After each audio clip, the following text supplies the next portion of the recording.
دل قسم د نبی علیہ السلام په عمر خوړل په مخلوق قسم خوړل دا جایز نه دی حدیث کې راځي او بندل جایز نه دی نبی الله رب العزت که قسم کوي نو د الله نه لا يسأل عما يفعل وهم يسألون الله چې سکی د الله څخه تاسو نشي کولی او مخلوق چې قسم کوي نو د یری دا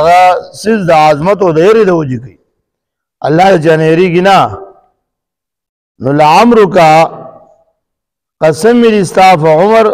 د الله رب عزت کلام دی الله رسول تاسو شي کوي الله کوي چې دا قسم الله لپاره جایز او مخلوق لپاره جایز نه دی چې دی په نشک او دا تفسیر بیا لام د قسم د پاره دی عمر یو شی دی لیکن د قسم په وخت کې عین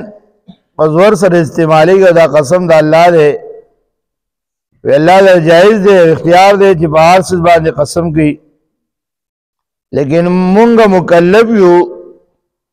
په حکم د الله او د رسول باندې او د رسول الله حدیث صحیح دی چې چا د غیر الله نه د غیر الله په نوم قسم وکړو نو یقینا شرک وکړو زموږ د حکم نه خلاف نشو کولی حال دی وجنا امام مالک نے قرطبی نقل کړی دی چې داسې موضوع مواضع کې لفظ خالق مقدر دی ابراهیم نے نقل دی چې داسې قسم کول بندگانو باندې من دي امام مالک نے نقل دی چې داسې قسمونه کمزور خلق او زنانه کوي نارینه نه کوي او د الله تعالی په قول باندې قیاس دانش کړي